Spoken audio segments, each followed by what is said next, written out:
When Maria Theresa of Austria was 13 years old, she was engaged to Francis Stephen of Lorraine.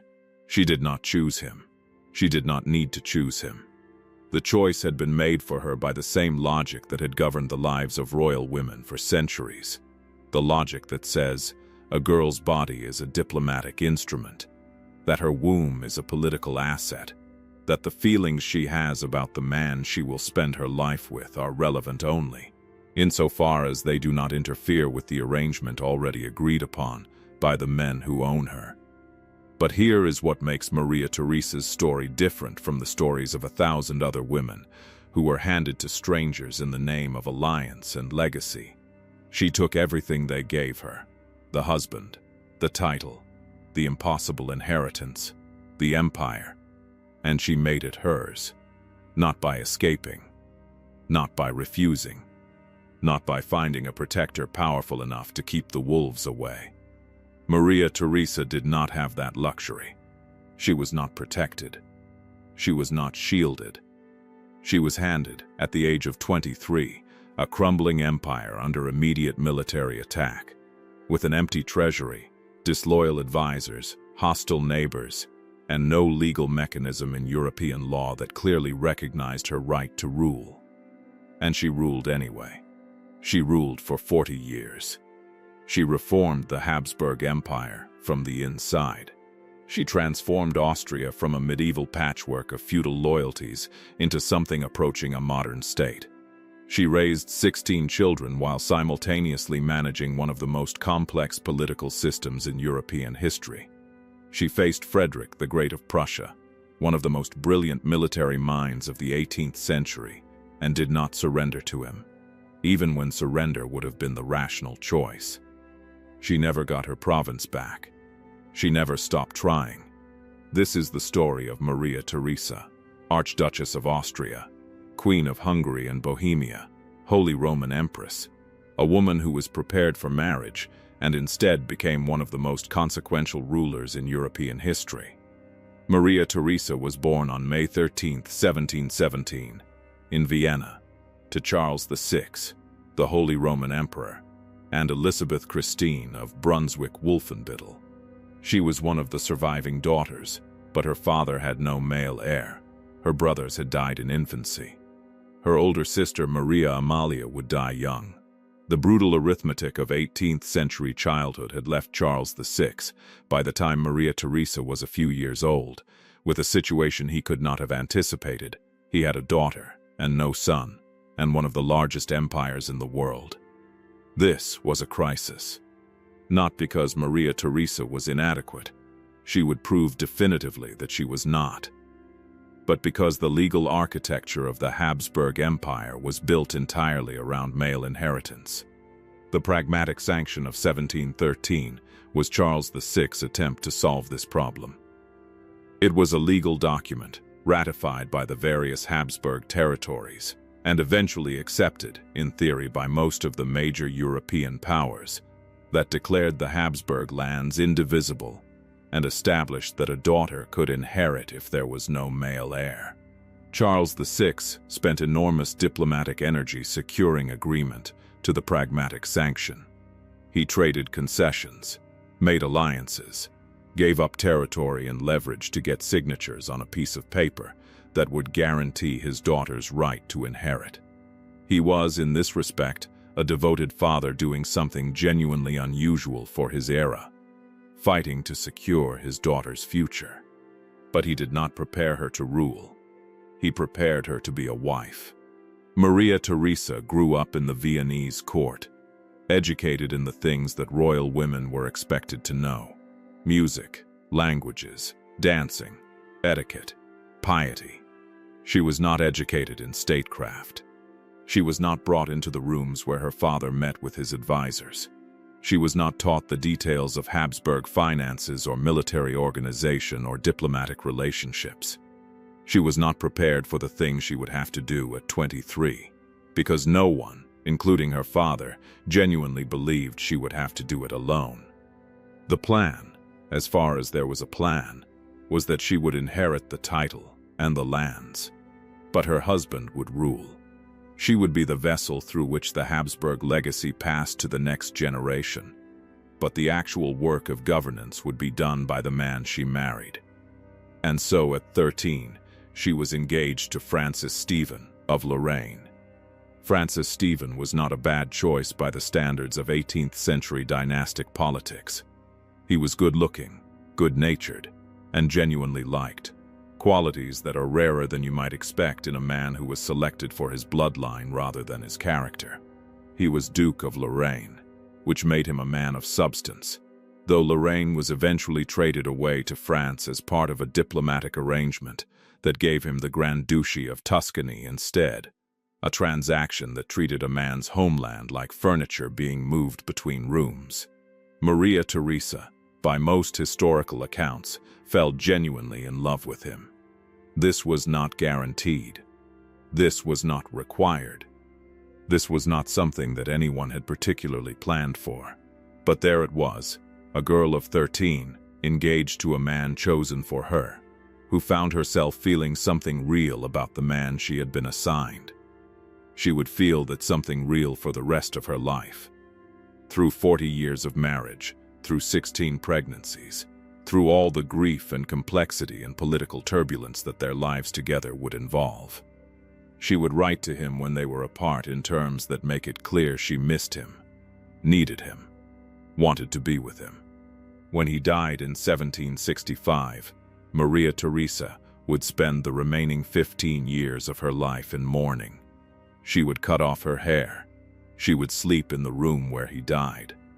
She would refer to herself, for the rest of her life, as a widow. Not an empress, not a queen, but a widow.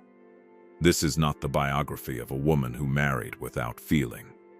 This is the biography of a woman who was handed a husband and found, against all the odds of the system that handed him to her, that he was someone she could love. But love was not the point. The point was inheritance. Charles VI died in October 1740. He was 55 years old. He had spent the last years of his reign worried, anxious, consumed by the fear that the arrangements he had made would not hold, that the agreements he had extracted would not be honored, that the empire he had built his daughter's future on would not survive the transition. He was right to be worried. Within weeks of his death, the vultures gathered. Frederick II of Prussia, Frederick the Great as history would call him, already one of the most formidable strategic thinkers in Europe at the age of 28, invaded Silesia. Silesia was one of the wealthiest provinces of the Habsburg Empire, industrious, populous, strategically located, economically valuable. Frederick's claim to it was, by most reasonable assessments, thin. But Frederick was not interested in reasonable assessments. He was interested in Silesia, and he had an army, and the new ruler of Austria was a 23-year-old woman who had never governed anything. Frederick calculated, as did most of the other powers of Europe, that Maria Theresa would collapse, that she would make concessions, that she would negotiate away her inheritance piece by piece, the way weak rulers always do, until there was nothing left to govern. He was wrong. But he was not wrong to think she had no advantages. She had inherited an empire with an empty treasury. Her father had drained the finances through years of expensive wars.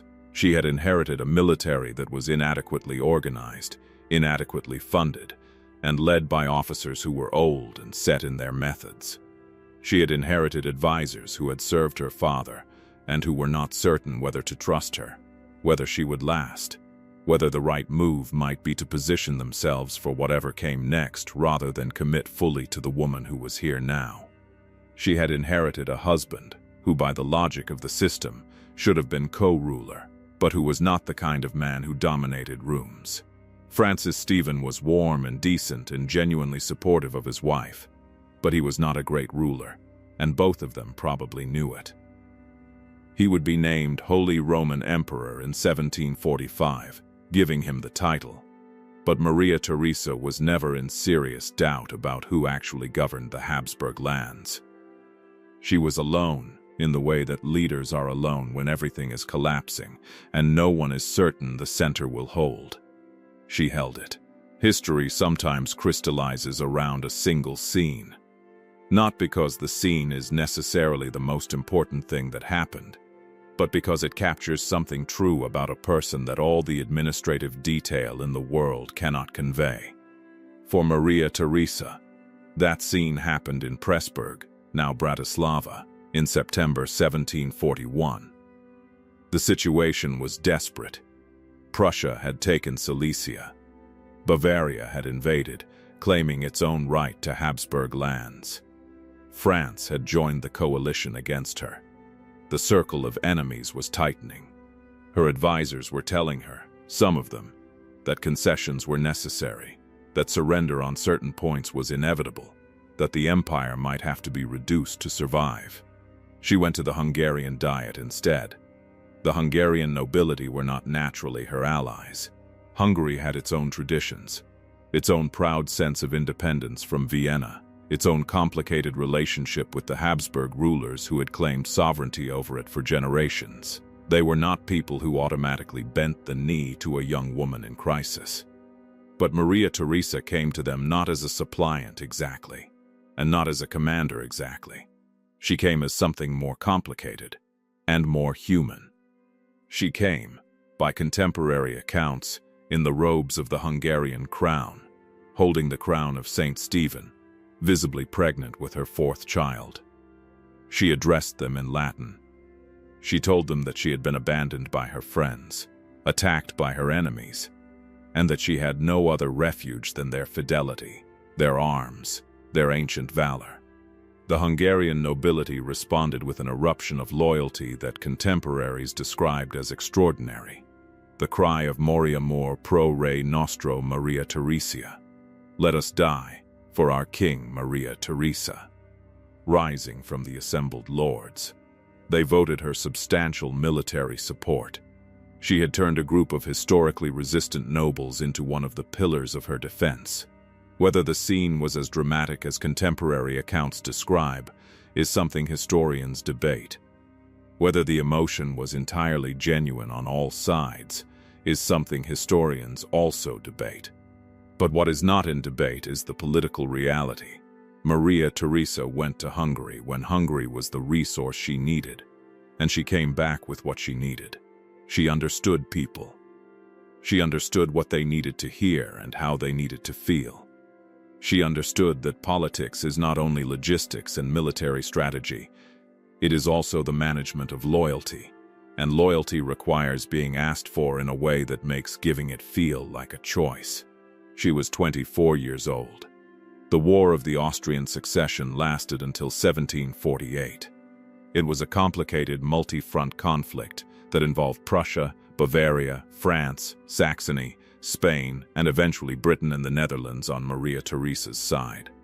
It consumed enormous resources, human and financial. It cost tens of thousands of lives. When it ended, Maria Theresa had kept most of her inheritance. She had lost Silesia.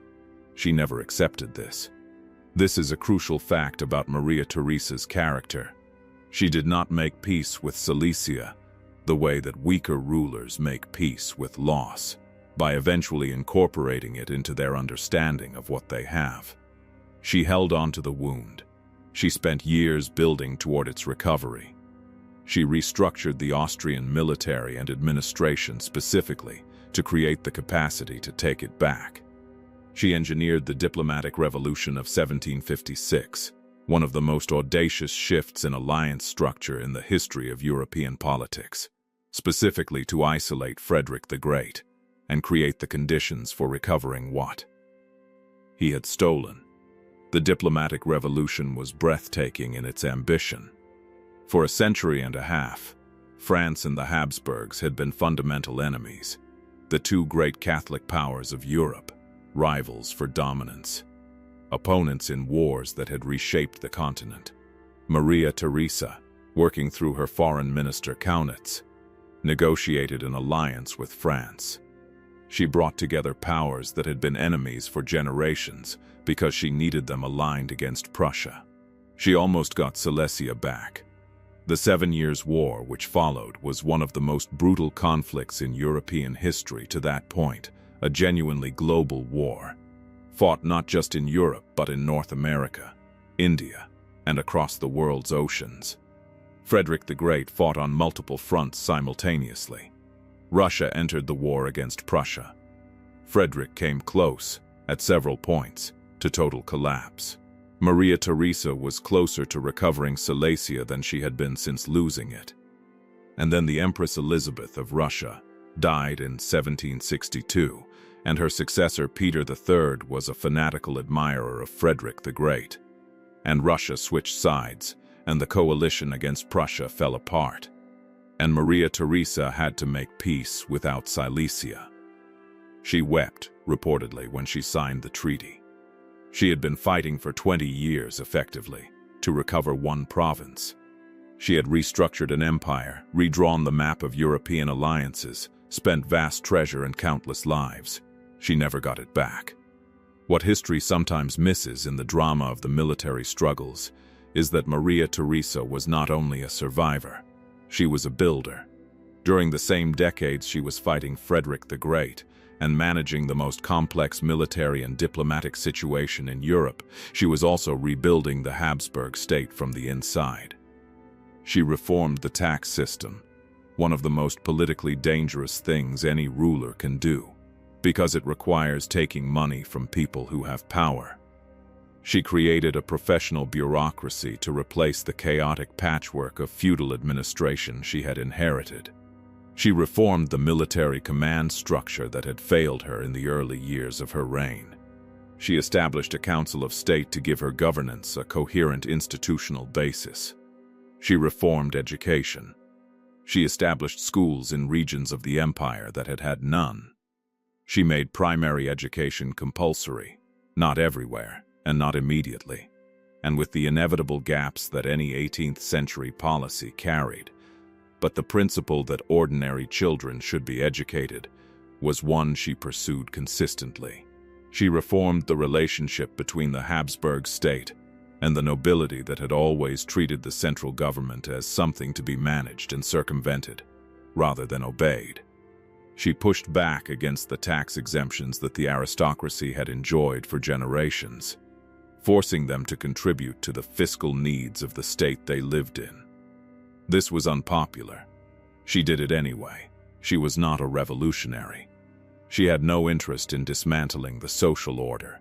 She was a conservative woman in many ways, deeply pious, deeply attached to the institutional church, deeply committed to the hierarchical world she had been born into. She and her son Joseph, who would succeed her and attempt far more radical reforms, argued constantly about the pace and nature of change. Joseph wanted to move faster. Maria Theresa wanted to move carefully, preserving what worked while fixing what did not. But within her conservatism, she was relentlessly practical. If something was broken, she fixed it. If a system was inefficient, she reformed it. If an institution was failing to serve the empire, she restructured it. She did not let ideology prevent her from doing what needed to be done. Numbers can be dehumanizing. But sometimes a number tells you everything you need to know about a person's life. 16. Maria Theresa had 16 children. She had them while governing an empire. She had them while fighting wars. She had them while restructuring the Habsburg state, managing the diplomatic revolution, dealing with Frederick the Great, presiding over the Council of State, writing letters, reading reports, making decisions. She had them in quick succession, one roughly every year or two, through most of her 30s and 40s. And she did not retreat from governance to have them. She was, by all accounts, present at meetings and working through her pregnancies in a way that would have been considered remarkable even by the standards of people who admire hard work. 10 of those 16 children survived to adulthood. By 18th century standards, this was actually a reasonable survival rate. But by human standards, by the standards of a mother who lost 6 children, it was 6 separate griefs, 6 separate losses, 6 times watching a child she had carried and borne and nursed disappear from the world. She was not a cold woman. The historical record is full of evidence that she loved her children deeply, worried about them constantly, involved herself in their lives to a degree that some of them found suffocating. She arranged their marriages. She was a queen. And royal children's marriages are diplomatic instruments. And she knew this and acted accordingly. But she also wrote to them, visited them, fretted about their health and their happiness in ways that go beyond the merely dynastic. Her daughter Maria Antoinette, the one who would go to France and lose her head to the guillotine, was taught by her mother to be charming and graceful and pleasing, which is to say, she was taught the things that the system required her to know. The same system that had prepared Maria Theresa, herself primarily for marriage rather than governance. The difference was that no emergency would transform Maria Antoinette's situation the way Maria Theresa's had been transformed. Maria Antoinette would go to France and become a queen, and eventually a prisoner. And the skills she had been taught would not save her. Maria Theresa, watching from Vienna, did not know this would happen, but she worried. She worried about all of them. When Francis Stephen died in August 1765, something in Maria Theresa changed. She was 48 years old. She had been married for 29 years. She had built a life and an empire alongside this man, not with him exactly because he was not the engine of the enterprise, but alongside him, with him present, with him as the personal anchor of a life that was otherwise consumed by public demands. He died suddenly, of what was likely a stroke, while attending a theatrical performance in Innsbruck. He collapsed. He was gone. Maria Theresa cut her hair, the traditional sign of Habsburg mourning. She had his rooms sealed and kept as they were at the moment of his death. She wore black for the remaining 15 years of her life. She slept in the room where he died when she was in Innsbruck. She described herself as dead inside, as merely going through the motions, as a woman waiting to join her husband, and yet she continued to govern. This is the iron in Maria Theresa's character. She could be consumed by grief and still function. She could miss Francis Stephen every day of every remaining year of her life and still read the reports, still attend the meetings, still make the decisions, still argue with Joseph about the pace of reform, still manage the empire she had spent 40 years building. She did not stop. She could not stop. The empire required her. The people required her. The work required her. And so she did it. In black, in mourning, in grief. She did it until she could not do it anymore. It is worth stepping back from the chronology to ask a question. What made Maria Theresa possible? Why was she not simply overwhelmed? Why did she not collapse in 1740, when every reasonable assessment of her situation suggested that collapse was the most likely outcome?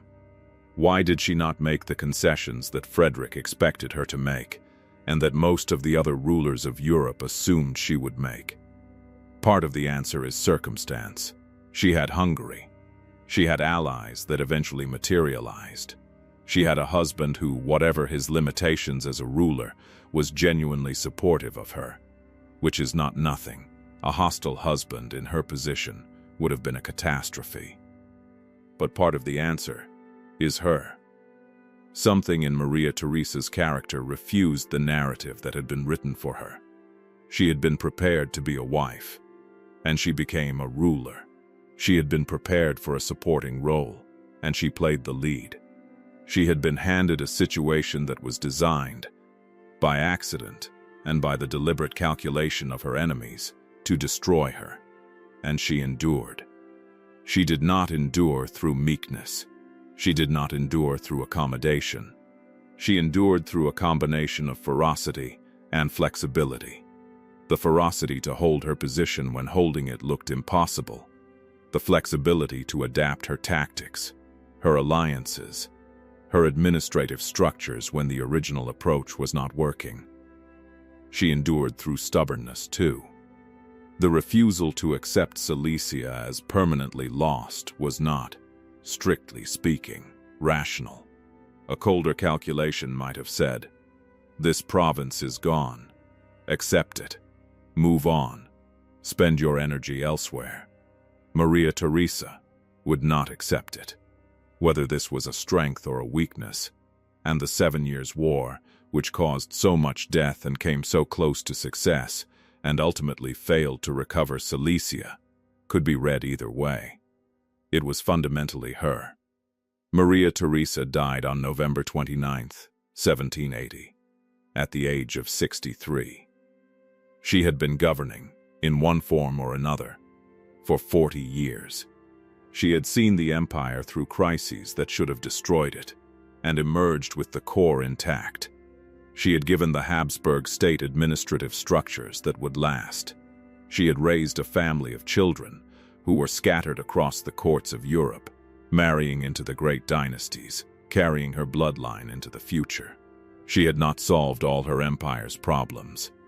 She had not resolved the fundamental tensions between the central Habsburg state and the various national traditions, Hungarian, Bohemian, Italian, Flemish, that composed it.